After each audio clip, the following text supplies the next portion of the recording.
অর্পিতাদির সঙ্গে দেখা করার জন্যই হোটেল পার্ক পয়েন্টে ঢুকেছিলাম। রিসেপশনে থাকা চকচকে সোফার উপরে জুতো পরে উঠেছিল ইন্দুদার 6 বছরের ছেলে। ইন্দুদা ছেলেকে শাসন করবার জন্য একটু চিৎকার করে বলল, তুমি যেহেতু জুতো পরে সোফার উপরে উঠেছো, তাই সোফাতে লেগে থাকা তোমার জুতোর ধুলোর ময়লা তোমাকেই পরিষ্কার করতে হবে। সোফায় লেগে থাকা ধুলো ছেলেকে দিয়ে যখন পরিষ্কার করাচ্ছিল, পাশ থেকে তখন ওই হোটেলের আরেকজন কর্মচারী বলে উঠল, থাক না, ও বাচ্চা ছেলে, ভুল করে ফেলেছে, ওকে বকাবকি করবেন না, আমি পরিষ্কার করে দিচ্ছি। ইন্দুদা বলল, এই শাসনটা যদি আজ না করি, ও বুঝে যাবে এরকমটা করাই যায়। আজ এখানে করছে, কাল অন্য কোথাও করবে। এখনো মাটি নরম আছে, তাই ওকে যেমন খুশি করে করা যাবে। সোফাটা ও নোংরা করেছে, তাই ওকেই মুছতে হবে। ওকে মুছতে না দেওয়া মানে আরো প্রশ্রয় দেওয়া। আবদার মানতে হয় জানি, অন্যায় আবদার মেনে নেওয়াটা ঠিক না। দেখলাম ছেলের হাতে একটা রুমাল দিয়ে সোফাটা শেষমেশ পরিষ্কার করিয়েই তবে ছাড়ল। ইন্দুদার সাথে আমিও একমত, বাবা হিসেবে ছেলেকে সঠিক শিক্ষাদানই করলো। রিসেপশনে যখন এমন একটা ঘটনা ঘটছিল, রিসেপশন থেকে বাইরে বেরিয়ে এলেন অর্পিতাদি। অর্পিতাদি রিসেপশনে থাকেন।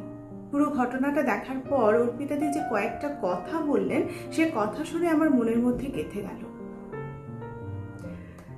অর্পিতাদি বললেন, ছেলেকে অবশ্যই শাসন করুন, তবে চিৎকার করে নয়। আপনি যদি জোরে কথা বলেন, পরবর্তী দিনে আপনার ছেলে ঠিক এইভাবে আপনার সাথে কথা বলবে। আপনি নরম সুরে কথা বললে ও নরম সুরেই বলবে। জানেন, বাচ্চারা বড় অনুকরণ প্রিয়, যা দেখবে তাই শিখবে।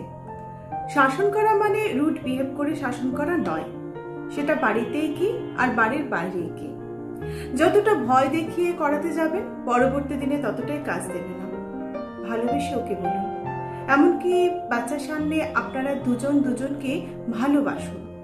যত বেশি দুজন দুজনকে ভালোবাসবেন, ভালোবাসা নামক অনুভূতিটা তত বেশি সঞ্চারিত হবে ওর মধ্যে। অর্পিতাদির কথা একদম ঠিক। উনি যে কথাটা বললেন একদম ঠিক বললেন, কারণ আমিও সেই একই ধারণায় বিশ্বাসী। বেশিরভাগ বাড়িতেই দেখি স্বামী স্ত্রী ঝগড়া করে সন্তানের সামনে, আর নিজেদের মধ্যে যে ভালোবাসাটা সেটা লুকিয়ে রাখে, দেখায় না। সন্তান তখন বাবা মায়ের মধ্যে ঝগড়াঝাটি প্রত্যক্ষ করে বেশি। তার নরম মনে গভীরভাবে রেখাপাত করে যায় এই ঘটনা।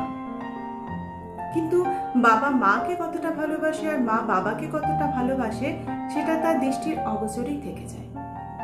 দেখবেন অল্প বয়স থেকে ছেলে মেয়েদের মধ্যে অবিশ্বাস, সন্দেহ, ঝগড়া, ভালোবাসাহীনতায় প্রকট হয়ে উঠছে। একটু কিছু সমস্যা হলেই যা ইচ্ছে তাই বলে যাচ্ছে।